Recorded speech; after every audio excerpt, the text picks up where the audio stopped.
and I are here together. Yeah, we are more than welcome to be here in the panel as well. We are looking forward to your session tomorrow, Janet. Oh, it's tomorrow. Yes, your session is tomorrow. Okay, guys, we are broadcasting, just FYI. Hi, everyone who's joining. Yeah, Janet, I'm going to not kick you out, but demote you to attendee, if that's okay. We're leaving. See you. All right, Have a good bye. session. Bye. No, that was not Zoom, David. It was human miscommunication. Let's be honest, half of Zoom errors are also human errors. So yeah. I think you guys, anyone who's been experiencing Zoom errors for the past couple of weeks, you can equally blame me for it.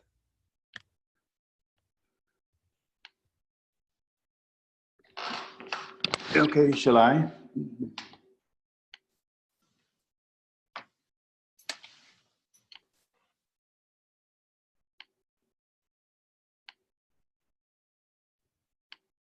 Okay, Ram, I think we're good to go. Yep, okay. Hi, good day, good evening, good morning, wherever you are. Please post where you are from, and also please post to all panelists and attendees, not just panelists, so that everybody is able to see what you're saying, what your questions are, and so on. So today we have David Goldsmith here, along with Tracy Cooper and Molly Gordon. David Goldsmith, I met him for the first time actually about maybe 3 months ago in an APAC conference in Mumbai. And he, in his company, 7 Paths Forward, along with his business partner, David Peterson, who I had met a few times before, address the subject of what's happening to coaching, what's the future of coaching. In fact, the title that I had heard earlier once in Boston in a Harvard Medical School Institute of Coaching forum was, "Is coaching dead?" And of course, it caused a lot of heartburn amongst the people out there who are coaches, emotionally reacting pretty vigorously. And there was another one in another forum of Coach Source, where I shared a panel with David Peterson. And today we have David Goldsmith here. And I'm sure, I have no idea what he's going to say, but it's about what as coaches we can expect, maybe cannot expect, and what we need to be prepared for. And is there anything that we can make ourselves more value added as coaches in a societal transformational space, hopefully. So do not want to go too much into detail. As always, please post all your questions. Molly and Tracy would be watching the chat box as well, and I would be, and pass on your questions, comments to David to be answered. And later, anything which is more detailed, please post on the forum. And we have requested all the panelists and the speakers to come and answer them at the forum as well. Thank you all who are attending today. David, Tracy, and Molly, over to you. Thank you. Thank you, Ram. It's nice to be here with everyone. And I love these global conversations where we've got people spanning the globe talking about the future of coaching. It's really very exciting to see where coaching has gone over these 27 years. I'm going to share a story about how I came to be a coach. And then I've asked Tracy and Molly to do the same as a way for you to get to know us. And then we'll dig into the future of coaching. And you'll hear that our stories are important as we share where coaching is going and what the future is.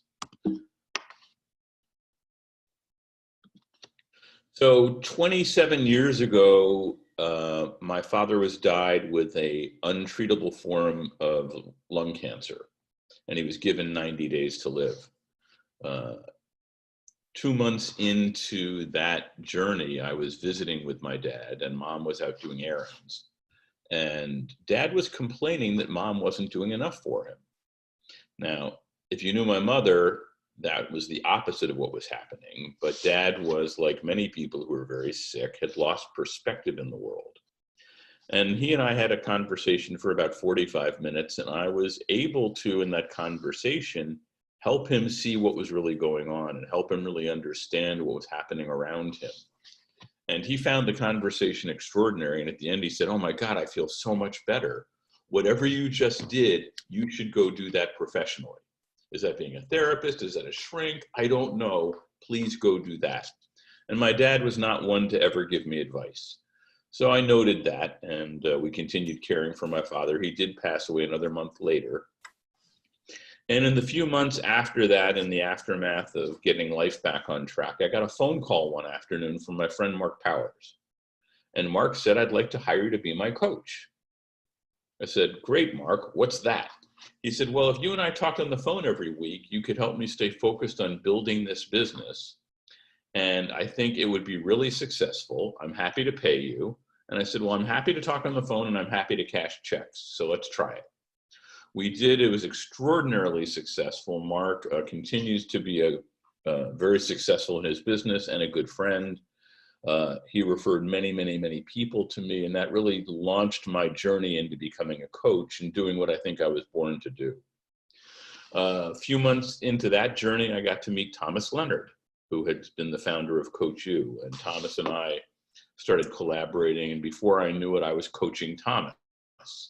And then before we knew it, we were getting more and more publicity about coaching, and it was growing worldwide like crazy. And I said to Thomas, I said, "All these coaches need a place to hang out. They need a place to gather." So we decided to form the International Coach Federation. And the website that they use today, I literally picked 27 years ago, and the phone number, and we picked the first board of directors, and that launched an organization that is now in Prague having their annual conference with thousands of people from around the globe, tons of people certified, and a global force in coaching. And this was really became a quest of mine to really improve the quality and standards in coaching and to really up the game and make sure coaching was really the professional discipline that we all know and love it to be. I got to do many other interesting things through my career, trained the first 100 coaches in Japan, wrote a column for the London Times, and then later founded the Foundation of Coaching with Ruth Ann Harnish, which sought to really start doing research into coaching and fund research. That foundation is now the Institute of Coaching at Harvard, and it now has a huge endowment and funds research every single year. I just came back from the Harvard conference, where many of the most current research was shared. So all of this was that I've got a big stake in the future of coaching. So it's a subject that I care deeply about, and you'll hear my latest thoughts in just a few minutes on where I think our profession is going. And then more importantly, what you can do about it to stay relevant and stay engaged. So I'd love to have Molly share a little bit about how she got here, because she's got an amazing story, as do all of you. Sure, thank you, David. And wow, I remembered to unmute. I'm so proud of myself. In 1995, I was a fiber artist making high-end knit and highly embellished wearable art. September that year, I am in a workshop at the University of Washington, put on by a group called the Company of Women. And in the course of that workshop, we're doing a kind of life mapping exercise. And it comes to me out of nowhere, out of seemingly nowhere, that I'm done with the fiber art studio. And I decide in that moment that I'm going to close that studio. And I don't know what I'm going to do. So for a couple of months, I go about closing the studio, which took a few months. And I kind of drifted into providing some form of business support, consulting, counseling, hand-holding, cheerleading, planning, troubleshooting, help for folks. And within a couple of months, I had 7 clients, and I didn't know what I was doing. I could describe it the way I just described it to you, but I didn't know what the core of it was.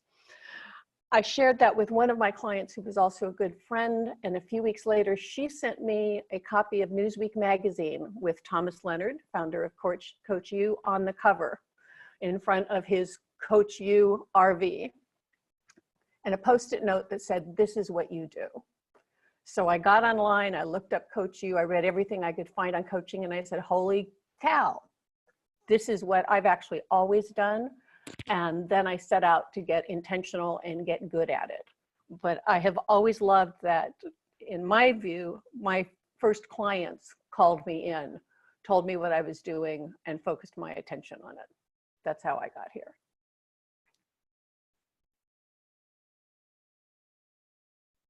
That's a beautiful story, Molly, and I always remember that our backgrounds are intertwined at the early days. And what many of you don't know is that Molly has been a quiet voice in the back of the coaching profession, supporting many of the leaders and movers and shakers, caring very much about the standards and quality of coaching.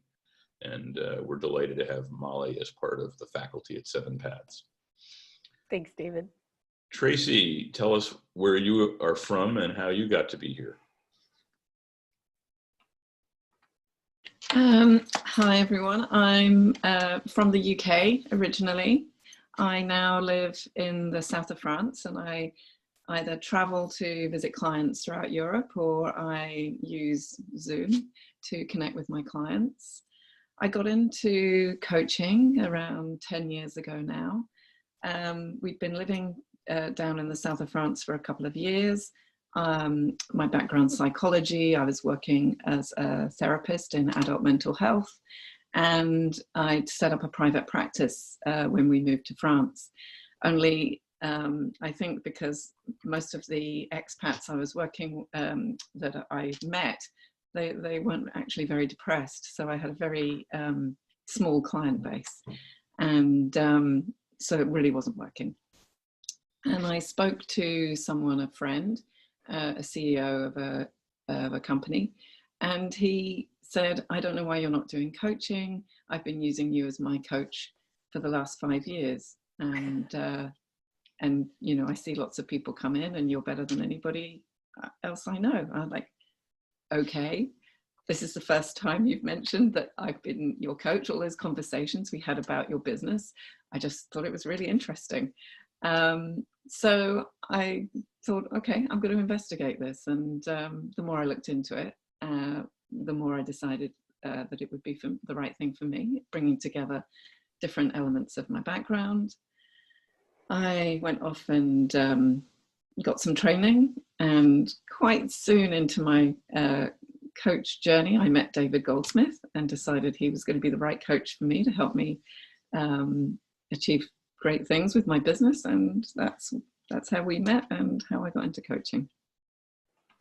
Thanks, Tracy. It's great to have you here. And Tracy is one of the younger generation of coaches and is demonstrating leadership, and she's grown tremendously in her ability to coach executive coaches, and she's been able to take her therapy background and her doctoral background and really do amazing work. So I'm looking forward to your insights as we get into our conversation today. So we have arrived at the golden age of coaching, which is an exciting place to be and something that we have worked at for a very, very long time. Coaching is well known. Coaching is well regarded. Companies like coaching. I'm constantly surprised when I hear, oh yeah, our company, we've got 4 internal coaches. We've got a whole program with another company to take care of the middle managers. We use this other company to take care of the C-suite. We've got training on coaching competencies. And this is a relatively small company compared to what you might think of as IBM, which has over 1,000 coaches that they might use in different engagements. So it's really quite striking the penetration of coaching into organizations and into life. There's literally coaches for almost every kind of thing that people would want. So coaching has never been in more demand. It's never been more well understood. And there are many, many, many, many coaches making a good living, whether as an internal coach, an external coach, doing it on the side, doing it as a retirement career, but being very successful. So it's an exciting time to be a coach, and something that I'd like to continue. It's important to me that this golden age of coaching continues for some time. I think the work we do as coaches makes an enormous difference for people. It's a methodology and technology that helps people really grow and transform. And I'd hate to see that 10 years from now, we look back and say, well, coaching, yeah, that was an interesting thing we did in the early 2000s, but really golf is really the primary leadership development methodology. So I'd like coaching to last for a while, but if it does, I think we're gonna have to make some shifts and changes. Otherwise, I think the forces that are around us are going to conspire to have coaching not be the relevant tool that it used to be. So let's talk about some of the other things that are happening in the world that we have to contend with and be aware of. We're right now in the fourth industrial revolution, and we're having rapid changes in artificial intelligence, voice recognition, data mining, and the speed of which all of this is being developed is dramatic. People are using computers. The power of what we carry around in our iPhone is thousands of times more powerful than a computer that got the spaceship to the moon. We can do amazing things with the tools in our pocket, and it's literally changing the way as humans we go about our business and do things. So partly this has also happened is we now have a situation where we have information overload. We have way too much information coming at us, and we have entire libraries available at our phone. We've got news feeds, we've got Facebook, we've got Twitter, we've got a variety of things that are pouring information at us all the time. And it's hard for our brains to cope with all of that. So we start having to wonder, how are we going to keep track of all of that? So we start saying, well, maybe artificial intelligence can sort this for me. Or maybe we could use robots to help me do this. So we're seeing robots starting to creep in, and artificial intelligence has really started becoming an important part of the conversation. And you always know that or that something is becoming more relevant when they start talking about it in cartoons. So this is Dilbert from a few months ago. And robots and drones are an everyday part of our conversation. So this is another one that I enjoy in the robot humor category. So we're going to talk more about robots a little bit later on, but all of these changes are going to affect coaching and what people are going to be investing in. So one of the things that has also happened is with all this technology, we started to outsource our thinking. We now use maps to help us figure out how to get places. I've got a niece and nephew that don't know how to read a map. They just ask Siri, drive me to this place, and Siri gives them directions. Now they don't know how to read a map, so they also can't look at the directions to see if they make sense. So they frequently get lost, but they have lost the ability to think and understand how to navigate a map. I have weakened my math skills. I used to be pretty good at math, and I used to do a ton of math in my head. But now I've got a calculator on my phone, a calculator on my computer, and I become lazy, and it's just easy to use those tools to do the math for me. So that part of my brain is being outsourced to somebody else. We outsource reviews. What book should I read next? Well, we look on Amazon and said, if you like this book, you might like these books. I want to go out to dinner. Well, we look for restaurant reviews. We might ask a colleague, but we might just as easily say, what restaurants are near me? And has the crowdsourcing review given it a good enough rating that I might go and enjoy eating there? We do the same thing with TripAdvisor and hotel review sites. So we've got a whole boatload of things where we have got lots of information where the thinking and discerning and figuring out is being done by somebody else. We also have gotten comfortable outsourcing doing. And in the process, we have another effect, which I will share with you in just a moment, which is quite interesting. But we now are asking Siri and computers to go do things for us.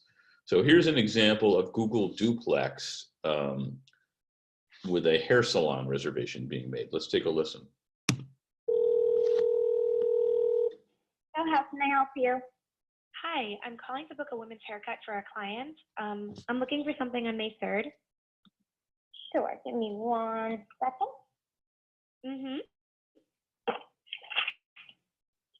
Sure, what time are you looking for around? At 12 p.m. We do not have a 12 p.m. available. The closest we have to that is a 1:15. Do you have anything between 10 a.m. and 12 p.m.?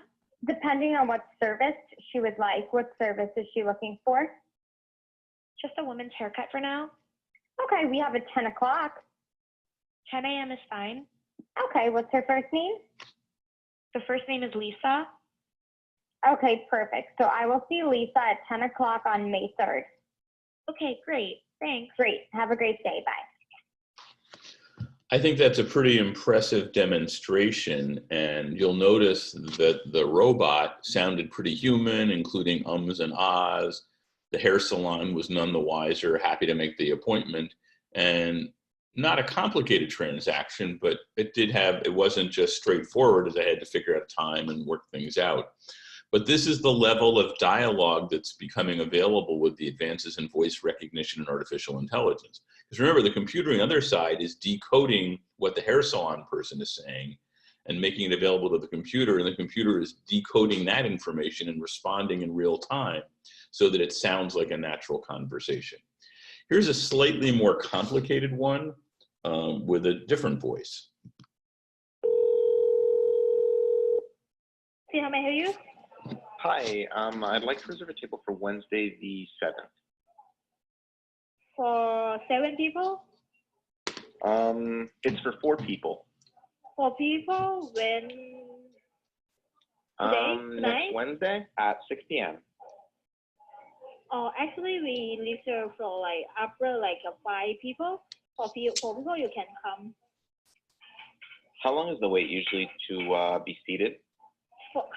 When, tomorrow or weekday or? For next Wednesday, the 7th. Oh, no, it's not too busy. You can come for 4 people, okay? Oh, I gotcha. Thanks. Yep. Bye-bye. Now you'll notice that's a more complicated conversation. The accents were a little bit more challenging, but the robot had no trouble picking up what's going on and figured out what was happening. What's interesting about this also is, if you think about it, we are training people to be comfortable talking to robots.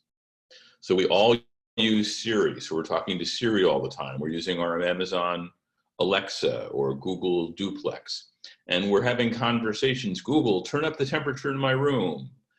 Amazon, please order more detergent for the house. And we're having these conversations in getting very comfortable with it. In fact, the other day, Siri started without me asking me for it. And I said, please stop, I'm not talking to you.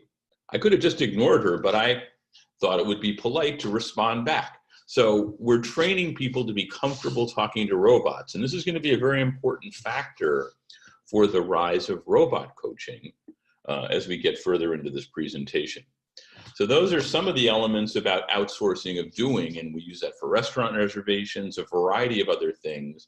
And in our busy lives, if we can start outsourcing more things to other places, we're happy to do that, and we're getting very comfortable, we're getting very trained to use other tools to make that happen. Robots are showing up in other very interesting places. So we've been training robots to become good at doing radiology work. And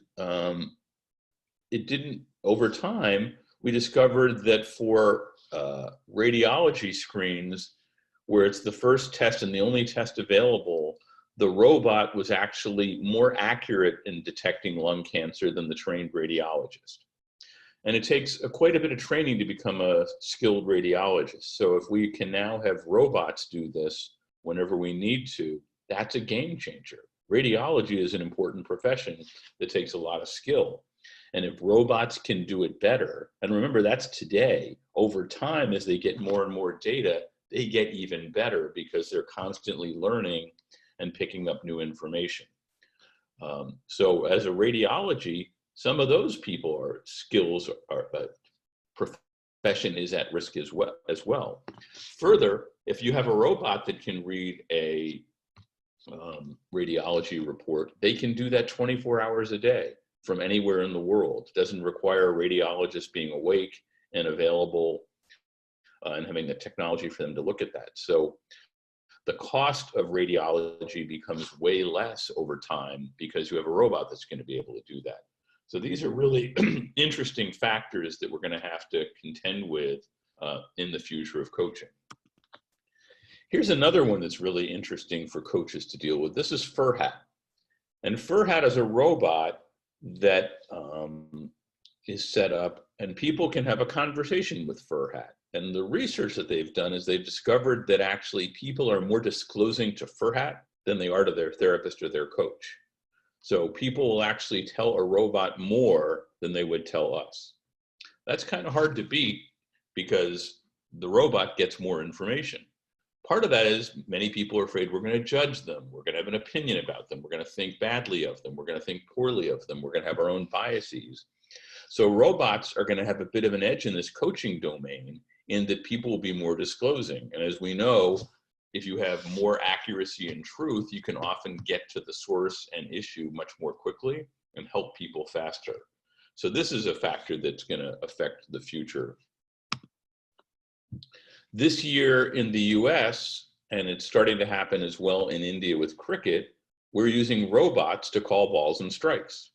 Now, it's not in the pro leagues yet, but it's being piloted in some of the minor leagues. And over time, we are going to have less umpires on the field because a robot will be able to call balls and strikes at a level of precision and accuracy that's just as good as better than a human. And what we all know is when people can replace a robot with a human, they generally will do that if it saves them money. And saving money is going to be an important factor if we get further into this. And in India, people notoriously complain about the quality of the umpiring in cricket.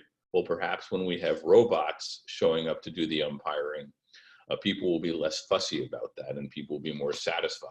Maybe they'll be less satisfied if they can't complain about the umpiring. So it's an issue that we're going to have to face. The other interesting thing is you can now today book a therapy session using an Alexa skill. There's a company that has on-demand therapists, and if you've got things set up, you can pull your phone out of your pocket and say, Alexa, please get me a therapist. And 5 minutes later, a therapist will call you on the phone and give you a therapy session right away. Now, it's still a human providing the therapy, but notice all these little chinks in the armor, all these little pieces and steps where technology is taking over more and more of the things that we used to do. And it's going to be available for coaches to do that. So Molly, do we have any questions so far on what we've shared? You're on mute, Molly. Thank you, David. The first question is, do you see coaching and AI being integrated in the future? I absolutely see them being integrated in the future. Can imagine Alexa armed with every transcription of every coaching session she's had over thousands and thousands of clients, and being able to go through those very, very quickly and be able to provide coaching to people. That's one way. There is going to be a place where we're going to use artificial intelligence and robots to outsource some of the more simpler chores in coaching so that people keep their more expensive time available for a human for the more complicated problems. And I'm going to share what some of those are and where we really should be focusing our coaching efforts in just a few minutes. Great. Another, just a consideration or a comment is, I love the idea of outsourcing skills. The question is, for whose benefit? So there's a values question behind all of this.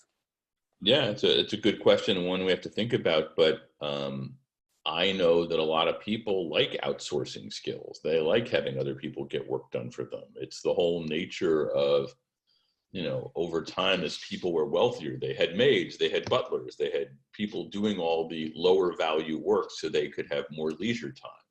And what robots and things are doing is allowing people to have a lot of the chores done by other people. Many people have a virtual assistant. Now that might be a robotic assistant. So there's lots of ways. And another theme that we're going to cover here is the world is busier. We have more on our plate. We have more to attempt to deal with. We have more coming at us.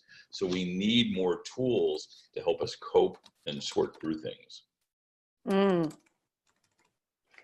And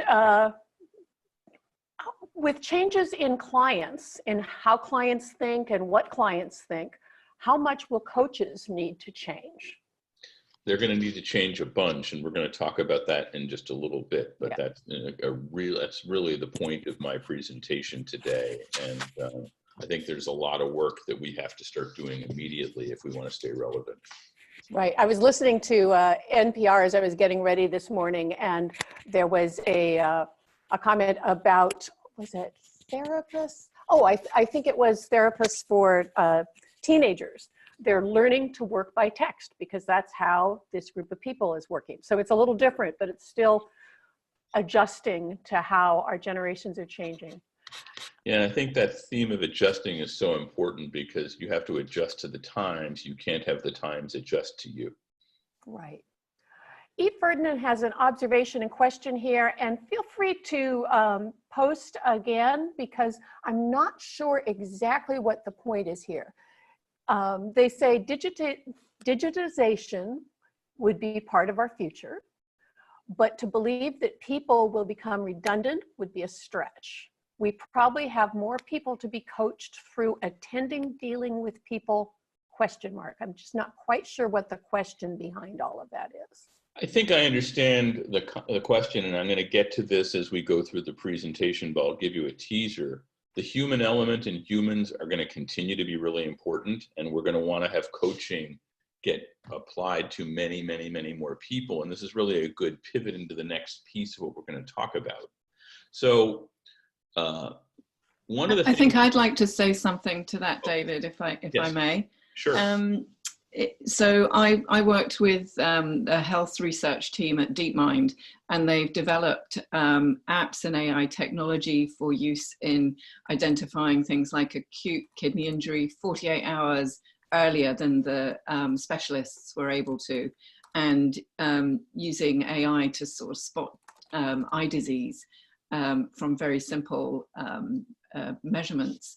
And it's not that you don't then need the specialists, it's just you're freeing up people's time so they can really focus on where their expertise adds the most value, which isn't in spending hours and hours going through data to work out a diagnosis. It's maybe in actually treating the patient. So it feels like in this arena, that AI is taking away some of the grunt work and freeing up people to do more valuable things. Yeah, and there's a number of comments relative to transactional coaching and transformational coaching, and that's really the spirit of what we're going to be talking about today, because a lot of the low value work, the simpler transactional stuff, can be done by a robot. And here's the problem that as coaches we have that I think we have to pay attention to, is that good coaching, it's easy to become complacent. And good coaching, by the way, is not bad. It is good. It is helpful. It is useful. People find value.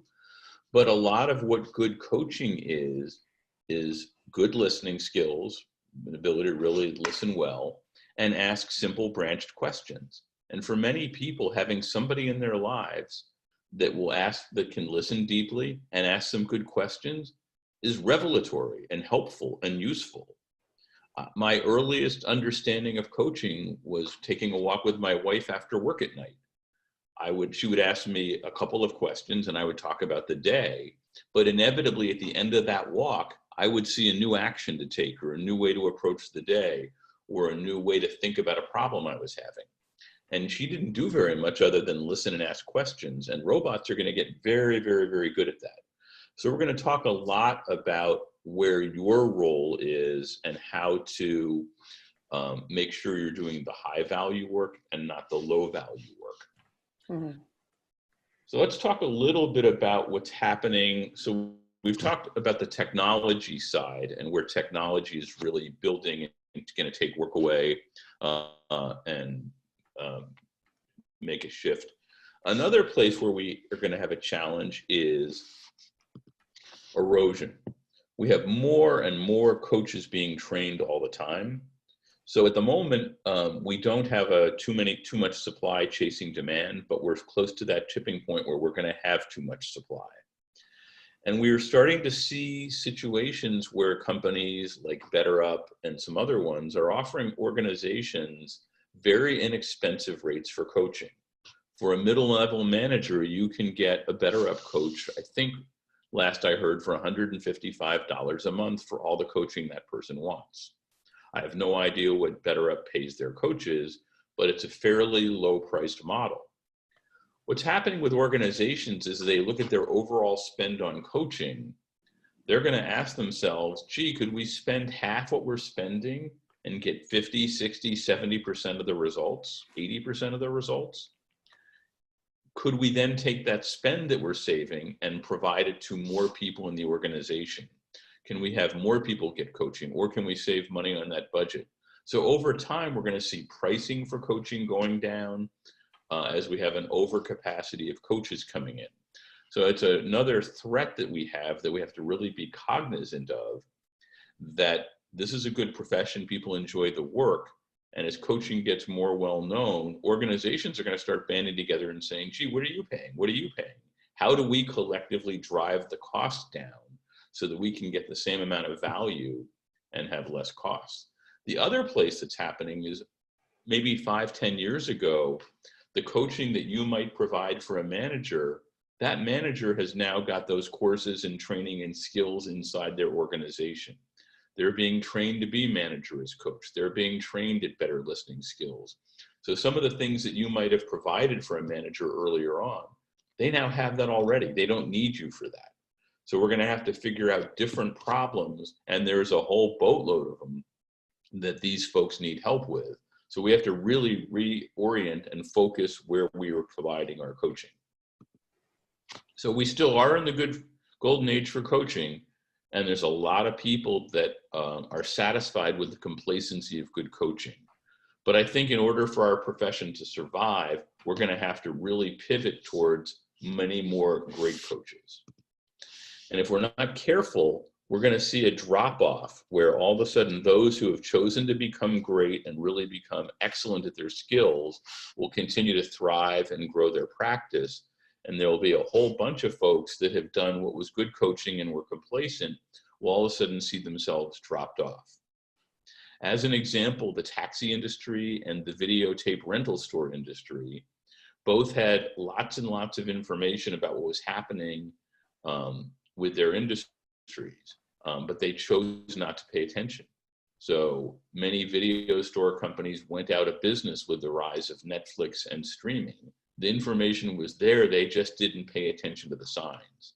Uber and Lyft have disrupted the taxi industry worldwide, and the value of taxi medallions in major cities has gone down dramatically because the taxi industry didn't believe it was a real thing. They thought regulation and how they've always done it was going to protect them.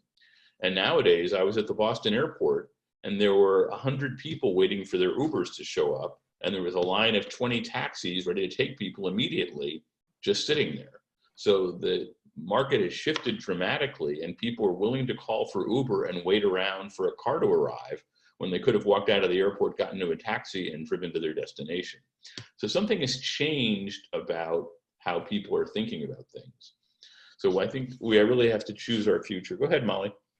Yeah, David, we're seeing comments in the chat, and I'm also hearing comments from colleagues around the world that we're already seeing downward pressure in prices for coaching. And I spoke to an executive coach a couple of weeks ago that actually was interrupted in the process of preparing a proposal. She learned that the company had decided before they even looked at her proposal to go with BetterUp for middle managers.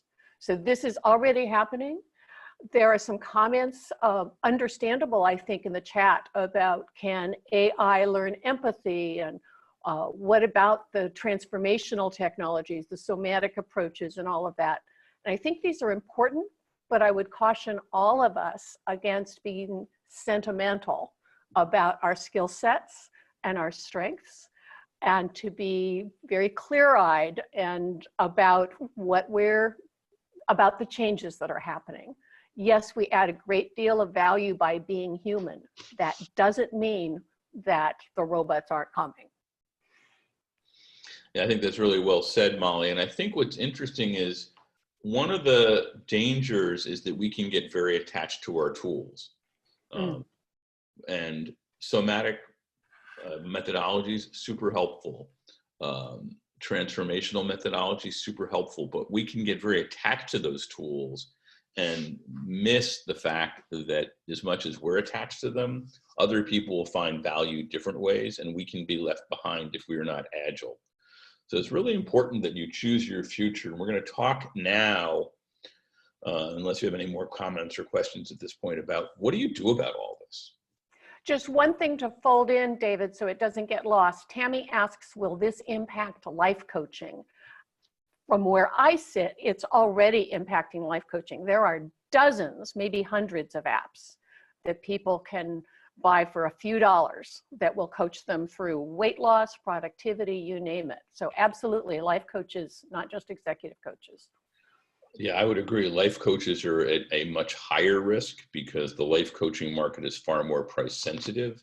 And many of these skills that you said can be handled by apps very agilely. Now, what's interesting is most of these apps are okay. And you could argue, gee, they're not really coaching. They're just kind of providing information or keeping track or scoring. But this is a place where we also run the risk of, but it's not coaching. And we get very concerned that it's not coaching. What we forget is that clients don't care whether it's coaching, golfing, going to the movies, getting hit over the head with a hammer. What they care about is, did I get the result that I wanted? Have I lost the weight? Did I get the promotion? Is my relationship better? Am I better able to communicate with my boss? They don't care how that gets done. Coaching is just one approach. So I think we have to also use that to broaden ourselves out, to understand that our real job is to help our clients learn and get better. Right. David, I just have a comment from one of the comments that somebody has made here. Shabri, clients don't care, they only care about the results. And very clearly, for instance, I mean, expand onto these apps. You have apps like Headspace today and Calm and so on and so forth, which are pretty much billion-dollar valuations. And I have looked through them, and I'm a meditation teacher, and I can sit there and say, oh, this is not meditation, but who the hell cares anyway? Mm-hmm. So the guy who goes there for marginal cost, they find that they're getting a benefit. And if I'm stupid enough to ignore that, then I do it at my own risk. And similarly, it's going, and I remember a comment that in that Institute of Coaching that David Peterson made was that autistic children respond far more favorably to robots interacting with them than human beings. Mm-hmm. And he didn't say it loudly, but many people, I think, inferred from there. More and more of us are getting autistic anyway in the society. So probably we would be much more comfortable interacting with someone who's not human, who's not judging us, and we can just look at them as something different. I think these are some of the factors which are going to make a huge difference. Mm. I think that's really well stated. Thanks for sharing those comments. And in fact, it's true. Actually, robots are better at empathy. They just don't care. And that's the scary part. We can program robots to be amazingly empathetic, to do better listening. I coach clients all the time who are needing to learn how to listen, and they're terrible at it. And teaching them how to listen and to not be defensive and to really hear what's going on, to be able to reflect that back, is such a skill that they're so challenged with. But a robot isn't going to get defensive. A robot doesn't have an amygdala. You can't get a robot pissed off. A robot just hears stuff and can repeat things back. And we as humans are not discerning. My example before about Siri starting and me telling her to shut up and go away, I wasn't talking to her. Yet it's a robot, but I had to have that conversation. So these are really interesting factors. The other piece that is the third big factor is that we all live in very complex VUCA times, volatile, uncertain, complex, and ambiguous worlds. The executives that we're coaching, many of the people Tracy was talking about, are dealing with ridiculously complicated problems. And what they find is in their work, the world changes hourly. What you thought you were going to do today is different. What your plans were for next month are different. Conditions change, environments change, things turn on a dime. And this is an exhausting and tiring space for many leaders. And being able to navigate that space, make decisions, grow your team, grow your business, meet your goals inside of that environment is very, very, very hard. And for coaches who want to get good, they're going to need to pay attention to this, because this is a factor that is both a condition you have to coach inside of, and a place where we're going to talk a little bit about where you can make an enormous difference. I just wanted to pick up on the piece that Ram mentioned about the use of apps and link it to Tammy's comment about, is this generational? In other words, will this appeal to the younger generation and the baby boom and the boomers? And yes, to an extent, but these are our leaders of the future. So they've grown up in a world where this is not strange. This is how they do their lives, how they operate their world at work and outside. So yes, and these are the people we're all going to be coaching in a few short years. And one of the things related to that, which is so interesting, is that there's many people, certainly of the younger generation and some of our generation as well, that when we want to get something done, we don't want to have to talk to a human. We want to get on the computer, book our reservation, do something else. But if we can do it without having to talk to a human, it feels like we have more control. We can get it done. We can get it done on our schedule. So many of us are seeking, how do I solve this problem without talking to a human, not with talking to a human? So that's a factor that's going to relate into this as well.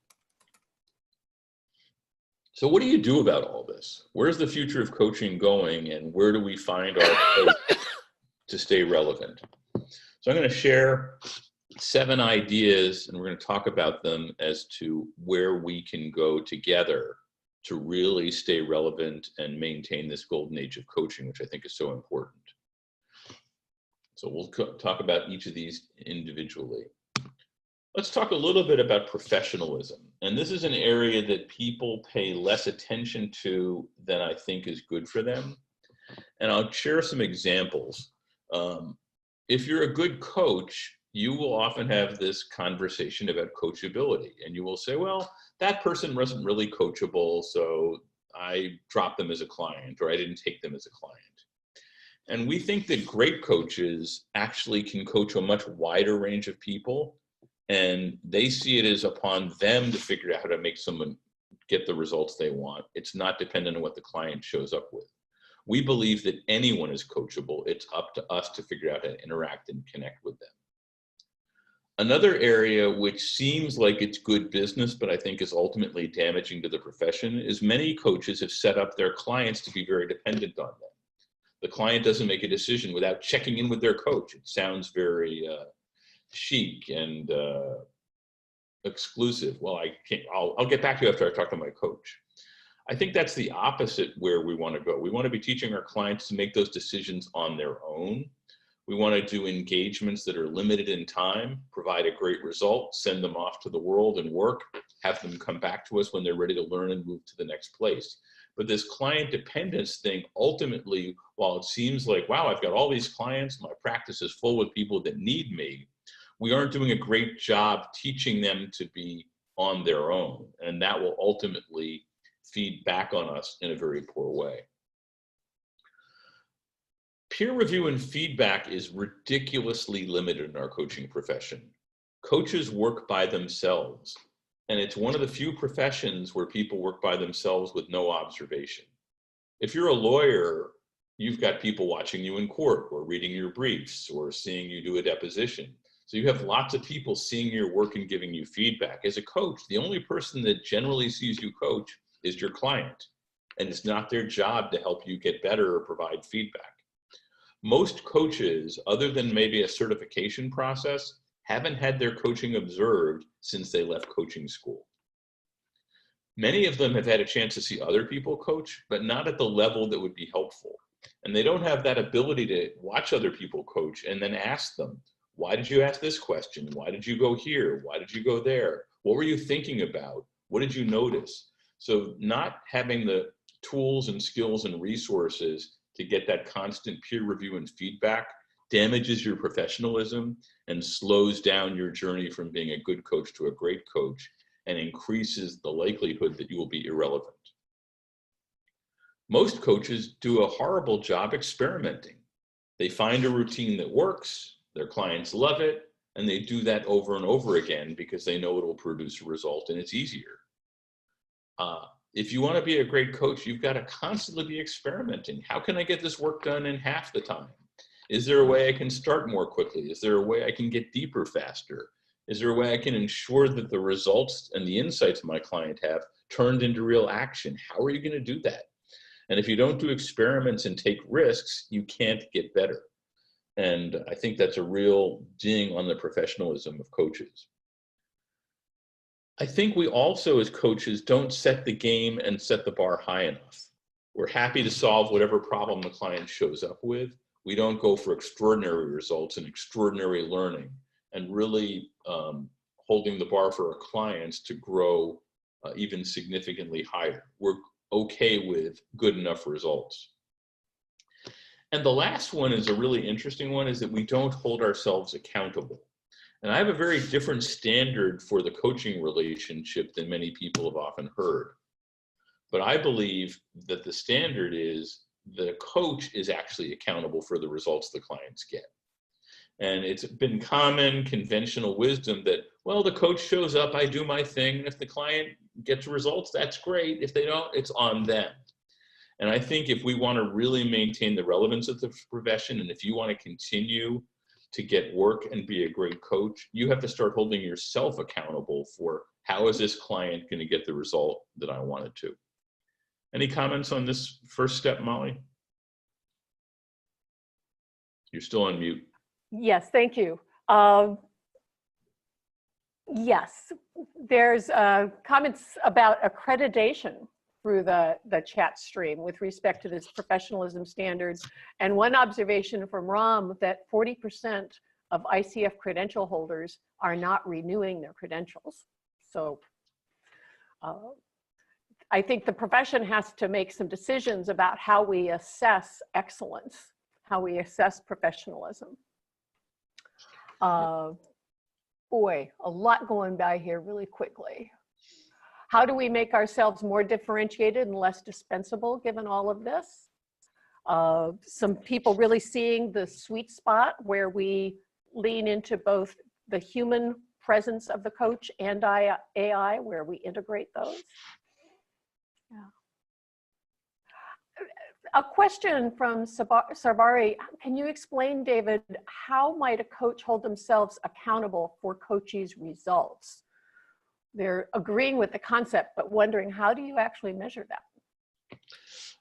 It's a great question. And you start out with, what does the client want to accomplish? And if the client says, I want to get promoted, you need to make sure that you're focusing every conversation on what it takes to get them promoted. And frequently what will happen is people will show up and they'll have the crisis of the week with their team or in their organization. And what a good coach will do is they'll focus on, oh my God, I can be helpful with that, and they'll help them solve that problem. And then the next week, another one comes up, and then the next session, another one comes up. And before you know it, they've gone through 6 or 10 sessions, 6 months have gone by, and they've solved a whole bunch of really interesting problems, and the client is no closer to becoming promoted. So the coach really has to keep in mind, I'm being hired to help this client get promoted. So they have to help the client deal with all of these situations in the context of, is this going to get you promoted? Is this something that affects your promotion? If not, let's not talk about it today. So it requires coaches not taking the easy, urgent bait that shows up and really keep focusing on the results the client said they wanted to. So in terms of measuring, if you ask a client, why are we working together? They generally will have a goal or a set of goals. And if not, it would be helpful to figure out, what are we working together? This is that contracting conversation. Mm-hmm. Why are we together? And then you want to check in every week, every session, every month, regularly, and reflect back, how are we doing on getting to this journey? And if you're not making the progress you want, you need to figure out different tools, different strategies, different approaches, so that you make sure you and the client stay on track. Great. Yeah. So many of the other things you shared in the chat about where to humans and AI, we're going to get to those in just a few minutes, and those are really good observations. Ram? David, just a couple of observations. One is when you said about coachability, I totally resonate with you. I cringe when people say someone is not coachable. And my answer to that is a coach is not clientable. You don't know how to work with a client. The other is, and there used to be the statement in ICF's website, I don't know whether it's still there, that a coach is not responsible for the outcome. I think it was meant in a different context. But people interpret that to say, hey, okay, I have done my job, I've done the process, I have done whatever it is, and what happens is, so I think we as coaches need to look, I think in systemic coaching, which I really going into more and more, answers some of these questions. It's a very, very clear set of results which are being pre-agreed at a much larger level, and it's easier to do the ROI on it. And at the same time, there is also a price factor and so on and so forth. Maybe something that you might cover as you go along. We'll get into many of those pieces as well. That's great. Thank you for sharing some of those observations. Part of what we're going to have to do as we make this journey from good to great coaching is we're going to have to start questioning the conventional wisdom in a very significant and serious way. The next piece that I think you want to focus on if you want to stay relevant in the golden age of coaching is you have to recognize that coaching, as we talked about, is a methodology. What I really focus on is how am I helping my clients learn? How am I helping them learn how to be better humans and how to learn to grow themselves along the way? And if I'm not good at learning for myself, I'm not going to be very good at helping them learn. So you really need to make sure you're focusing a lot of your attention on, am I helping my clients become better learners? Not just helping them solve the problem. And this is where that whole arc of just giving a lot of advice, if you're a coach that gives a lot of advice and gives a lot of answers, you're not helping your clients learn. On the other hand, and we'll talk about this at some length in a different conversation, the conventional wisdom says you should never give advice, and I think you ought to give advice sometimes, but you have to do it in a very thoughtful fashion where it's going to help and accelerate the coach's journey. But the focus really is, are you helping clients become better learners? So this is a really important piece of what you've got to do to stay relevant. We talked about VUCA before, this notion of volatile, uncertain, complex, and ambiguous problems. And if you want to stay relevant, I recommend you focus here. And I recommend you go to work here. And that you learn how to help leaders deal with these complex issues. And if you're a life coach, help parents deal with these complex issues. Families' lives are more complicated than ever. So you want to get really, really good at taking on the hardest problems. And the way to stretch yourself and the way to really grow is to pick the most challenging people in an organization with the most challenging problems and figure out how to help them.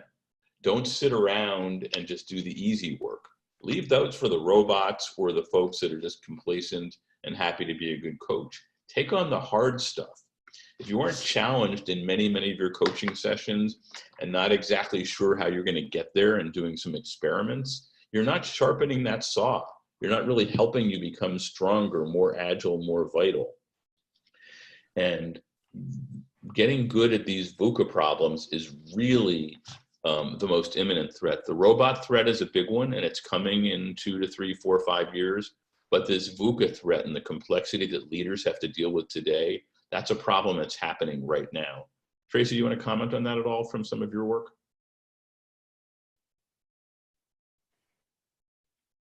Sure, David. Absolutely. The people that I'm working with are actually being trained on with specially designed workshops to help them adapt to a complex world. Their world changes day to day. I see somebody mentioned about Violetta. There's times when the agenda of the client changes every couple of sessions. It's being able to keep pace with that, and that is the world of a lot of people that I work with. So understanding the thinking on complexity and the tools that are available and being able to help clients in that way is really helpful. And one of the things I see coaches make the mistake is, well, this is just a trend. It's just a thing that's happening. The world is crazier. I don't have to change. And those that just keep doing what they're normally doing and their existing processes are going to be far behind. But what's going to happen is it's going to go like this, and all of a sudden the work is going to drop off like that, per Molly's story before. So we have to really be aware of that as we move forward. And relative to that, you have to transform and reinvent yourself, and you have to help your clients transform and reinvent themselves. And this is a place where you can really make a difference, because this is where the human connection and these thorny, complex problems are very difficult for robots to sort out. Ambiguity is not something that robotics are well set up to deal with. They're easier to deal with things that are black and white and very clear. And there's a lot of good coaching that is black and white and very clear. But this complex human resistance to change, VUCA environments are all places where if you can really transform your ability to work with people and help your clients transform their relationship to this complexity, you can make an enormous difference.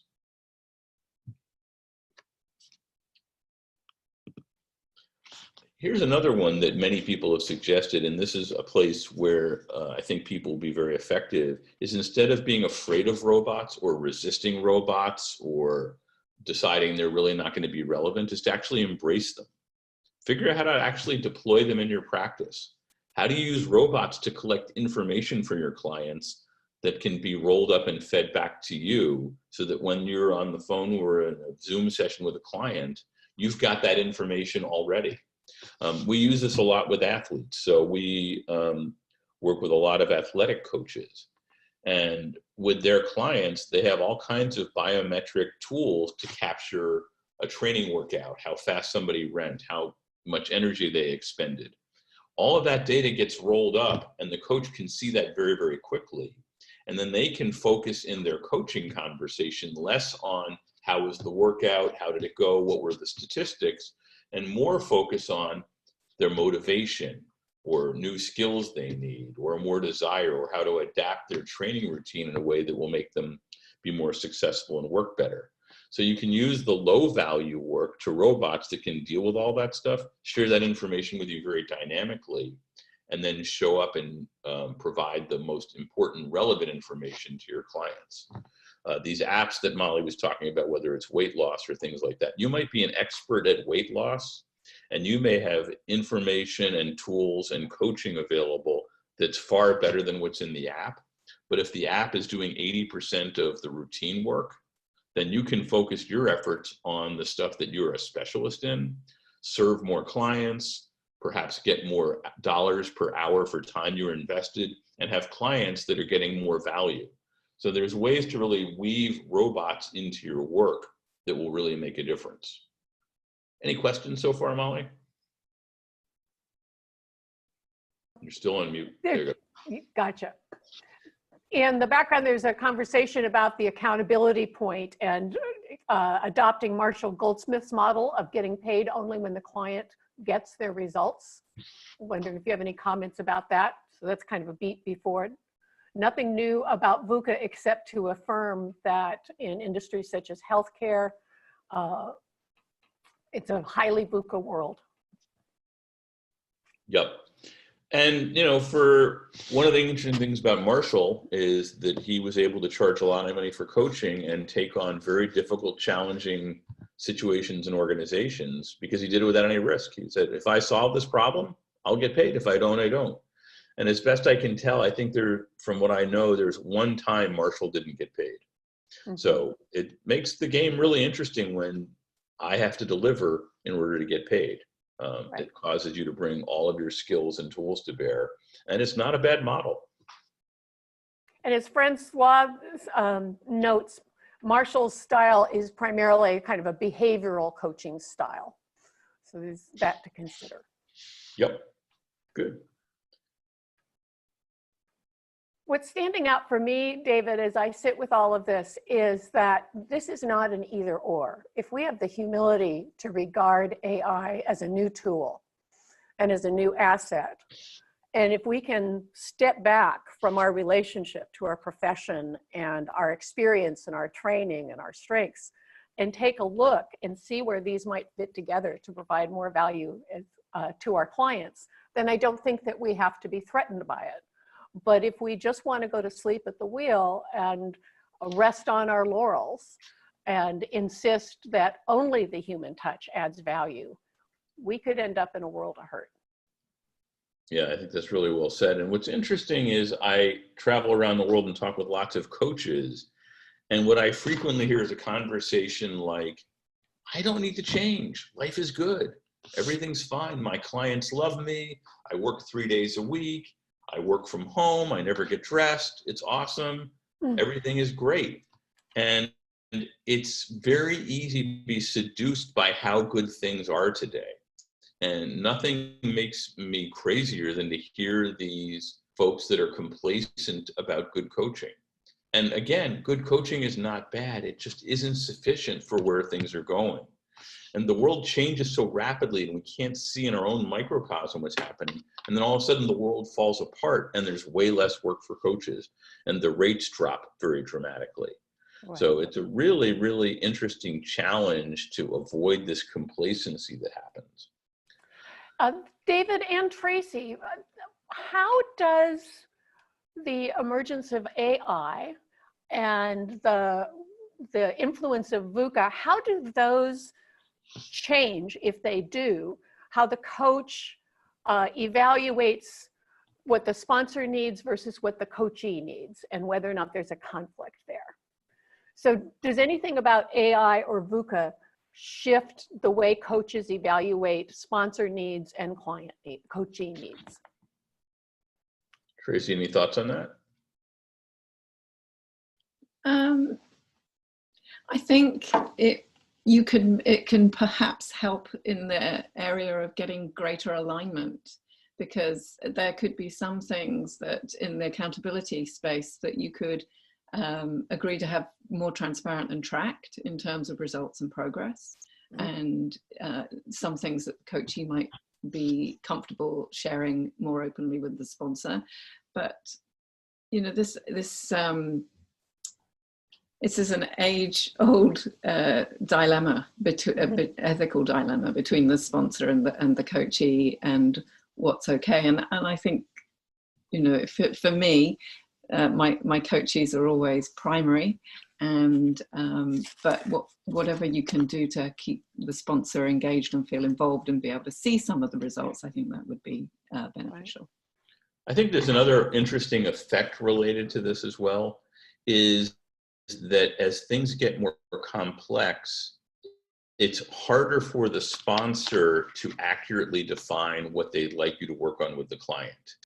And the dissonance between that and what the client needs is likely to be greater, not because they're both wrong, but there's so much to see that oftentimes what you're getting is a diagnosis of the problem instead of understanding what the accuracy of the problem is. Sort of reminds me of the story of a bunch of blind people approaching an elephant, and each approaching it from a different point of view and trying to describe what it is. It's still an elephant, but you get very different descriptions from each person based on their perspective.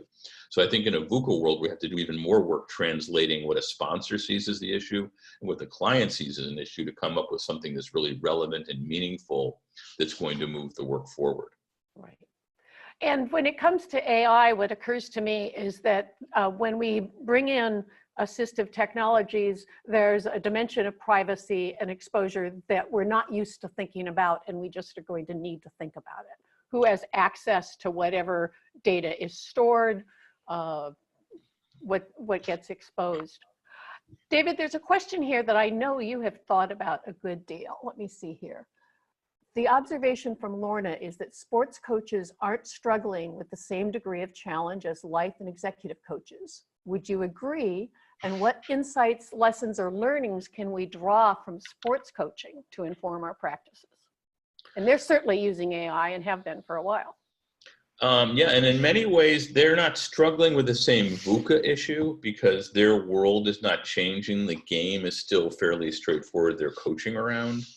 But what's interesting is sports coaches are more agile and willing to use all the tools available to them, because winning and losing is much more clearly defined. And I think for many coaches, winning and losing is less clearly defined. If you're a sports coach, you know that you either won the game or you lost the game. And you want to use every tool you can to help your players get better. And what's interesting also is that many folks think of sports coaches and executive coaches or life coaches as doing very different things. And many people think, oh, sports coaches just tell their players what to do. They're just ordering people around. And it sounds like the people that are writing in this conversation have the same enlightened view that sports coaches are really about helping people become better athletes and helping them develop and grow, which is what all of us do. And what I love about sports coaches is they're embracing whatever tools and technologies will help their players be better. And I find many coaches resistant, or, well, that app isn't very good, so I should ignore it. And what's interesting is that many of the apps, when they're first developed, are terrible. But over time, they iterate, get better and better and better. And before you know it, it's a really useful piece of technology where people have adjusted to the terribleness and still find the value it provides sufficient. So there's a lot of really interesting places, but I think we should pay more attention to what sports coaches are doing, not less. Great. Also an observation here that coaching could become more accessible to disengaged/limited income populations. And do you have any comments about that? Wouldn't that be awesome? Yeah. Wouldn't we, imagine Alexa programmed with all of these coaching sessions and these skills and learning over time, and getting better and better at a rate that we can't develop because we don't have the programming to help us learn so much faster, and being able to make that available to every citizen in a country, that you can have coaching available from an Alexa app. Maybe it's included as part of your Prime subscription. I mean, there's so many ways that coaching becomes accessible to huge swaths of the population that couldn't afford coaching today. And imagine what that can do for humanity. So it's a huge outgrowth and a huge important benefit of all of this. David, I just want to, sorry, Molly, if I may. Go ahead, Ram. Yeah. I just want to link an observation by Tammy here with something that you said earlier about Marshall and comments which were made about the model that he follows. Early in my coaching career, when I met Marshall, I was so impressed by what he said. I said I would try it out, and that was in India. And when I spoke to some of the CHROs and others who actually were the decision makers for coaching, they said, hey, don't make our life difficult. It's difficult as it is. And if you're saying that you're going to offer a results-based, all that kind of a stuff, that we need to set up all this, no, it's not for us. So in some points, I was able to get up to the CEO's level and start talking to them. And I started making a difference. And in some cases, almost to the extent that, yes, I could link the work that I do with the results. And the point that Tammy is making here is, in some ways, it's almost like you're combining coaching with some aspects of consulting, maybe not pure consulting, like what Edgar Schein calls in terms of consultative coaching or coach-based consulting, something of that sort. That's probably one model that we can look at. So long as organizations are fairly clear that they are willing to put their money behind what they think that they want to achieve. Thanks, Ram.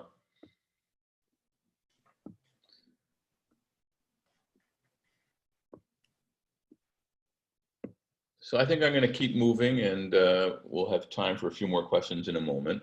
So I think the other thing to remember, we talked about the radiologists losing their job. There's many people whose work is being outsourced or replaced by robots over time.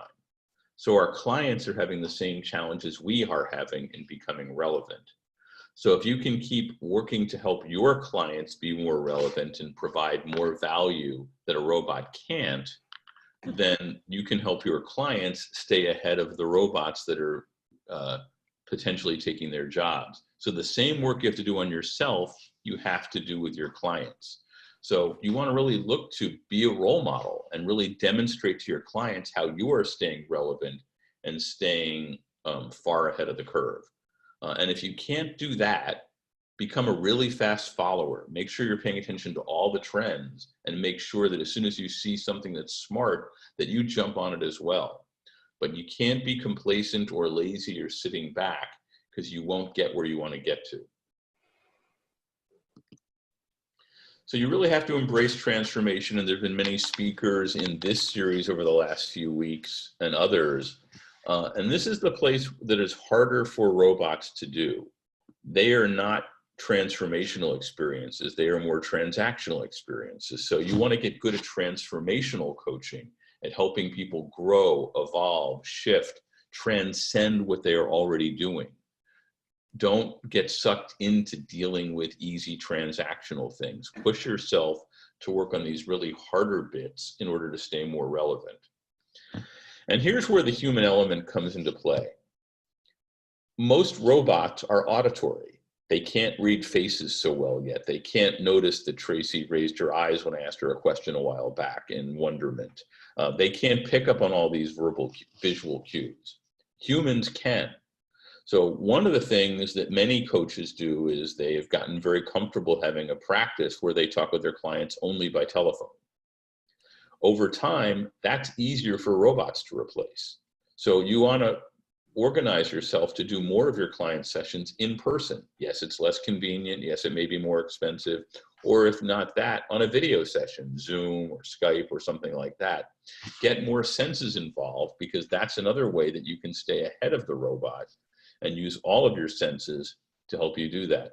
It's amazing when you spend the bulk of your time doing coaching one-on-one visually, that you can train yourself to start picking up on clues, facial expressions, body, breathing, very slight micro cues that if you pay attention to and start experimenting with, you can get enormous value in terms of helping your clients get better value more quickly. Any questions here, Molly, or comments?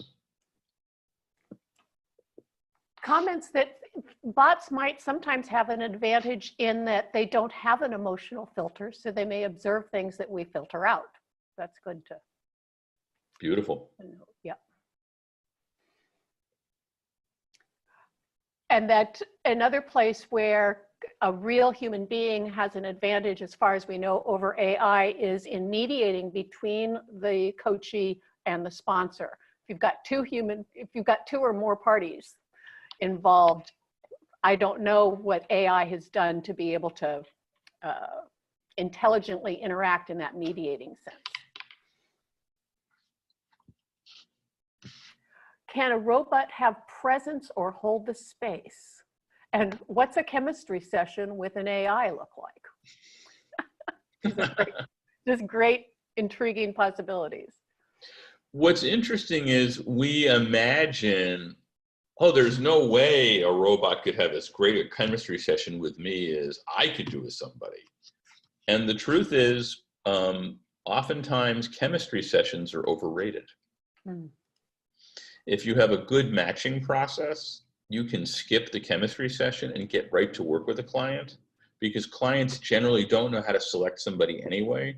So picking, gee, which one felt better in a chemistry session has been not proven to be a good predictor of success.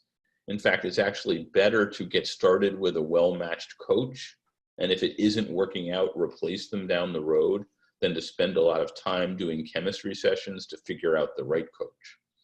So to that point, if you've got a robot that's ready to coach, the robot could just get started right away and dispense with a lot of the chemistry work, and the client might get value in the first 10 minutes and be very happy.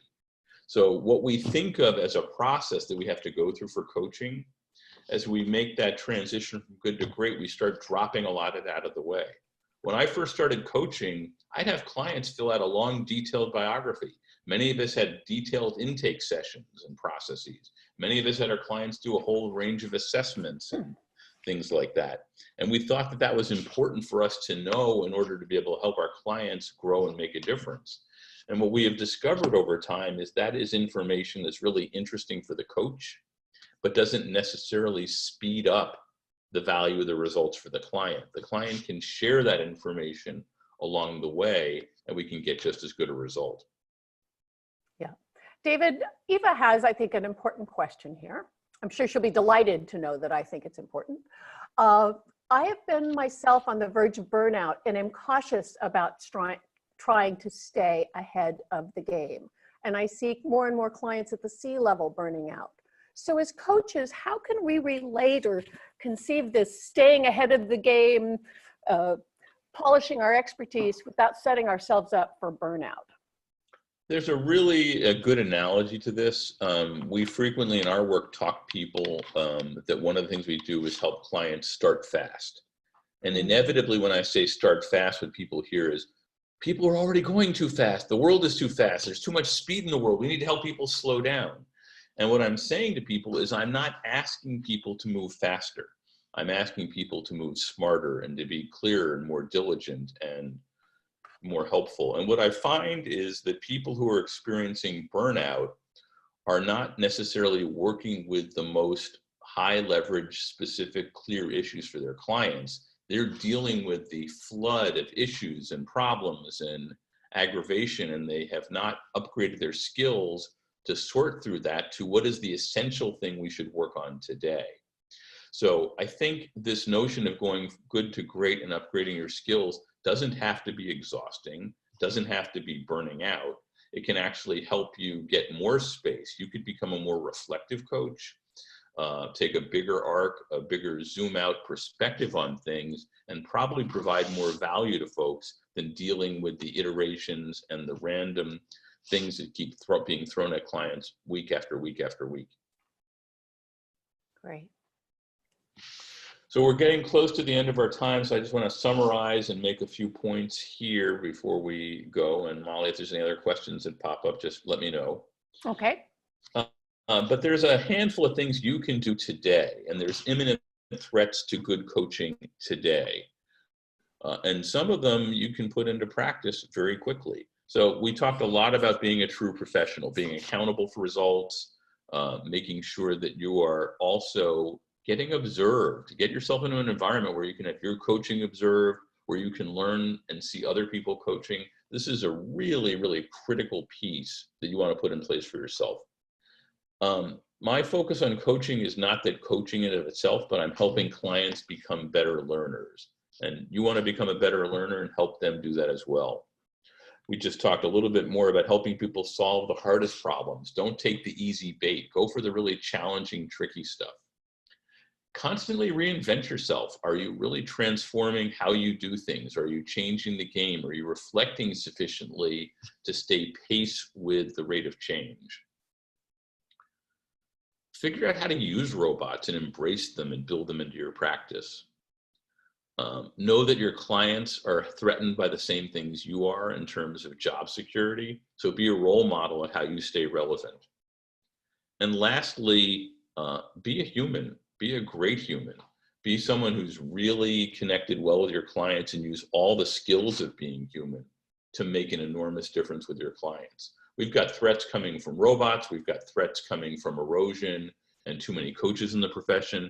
And our clients are being threatened in a very complex world. And all three of those are things that will really affect the future of coaching. And it's on us to figure out how to mold all of those into something more powerful to move us forward. Tracy, any summary comments for you about what we've talked about today? Yes, thanks, David.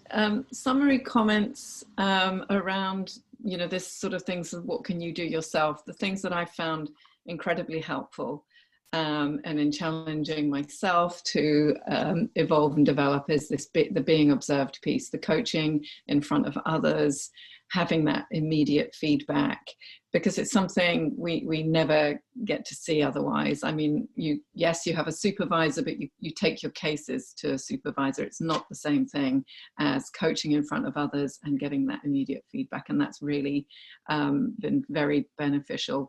And the whole piece about the experimentation and just trying new and different things, reflecting and going back and just constantly refining and trying out new stuff. Those have been the things that I've brought the most value to me. Beautiful. Molly? Thank you, David. I think what comes to mind is the action reflection cycle, or the reflection action cycle that David Peterson often talks about. There's a question in the chat about how can a novice coach, oh, it just scrolled past, but how can a novice coach stay on their game and keep the long range view in mind? And I think we have to build into our practices the observing ourselves coach, questioning ourselves, not criticizing with the inner critic, but intelligently examining our choices, asking ourselves, why did we do that? How did it work? What could we have done differently? And going back to Tracy's point, practice in front of other coaches. And if you do this over and over and over, you will naturally, your coaching will naturally evolve. If you decide that there's a level of expertise that you can attain and you get there and you stop there, you're going to be in trouble.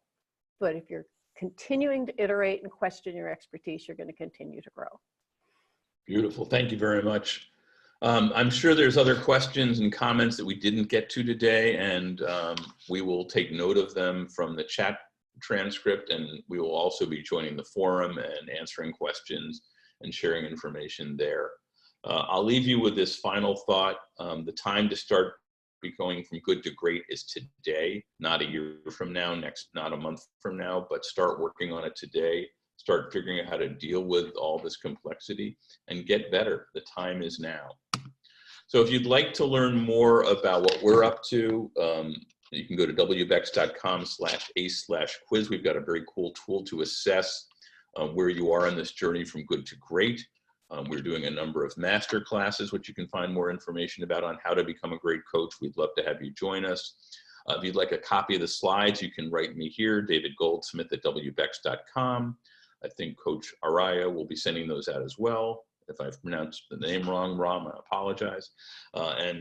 If you have questions or other feedback, you can write me at that address as well. So thank you very much for having us here, and thank you, Tracy and Molly. Thanks a lot, David. Thank you very much, Tracy and Molly. At the end of many conversations like this, and I've been in several, one of the things that comes up for me when people say, you know, robots cannot replace us. If it comes from a space of fear, insecurity, and I have to survive somehow, I'm not sure whether it's going to really serve us well. Because even if you look at us as a human species, there are different people with different capabilities. There are many of us who cannot do what other people can do.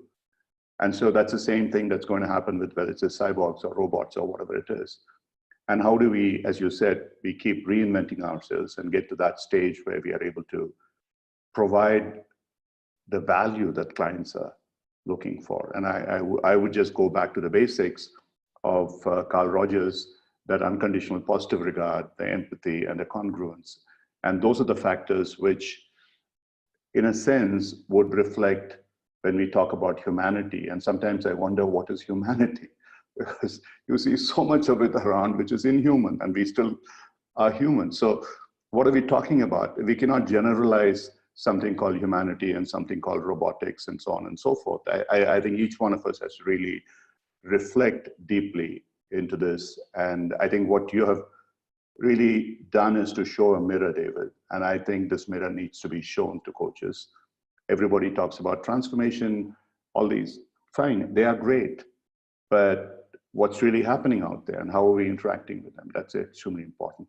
So I'm hoping that many of the people today who attended would post something on our forum, simply forum.coacharya. Magda can send you the link. And also, we would invite David, Tracy, and Molly to come in there once a while to find out what people are asking and answer questions, because there have been tremendously powerful questions there. And many of them do come from not a space of insecurity or fear, in terms of a space of courage and vulnerability. Hey, this is what is happening and we need to do something better. And I think that's a spirit which will keep us growing as coaches and evolving. Thank you very much. Have a wonderful day. Thank you all, audience, for joining us. Thank you, David. Thank you, Tracy. Thank you, Molly. Thanks, Magda. Bye. Thank Good you. night. Thanks, Good day. everyone. Thank you, everyone. Bye-bye. Bye.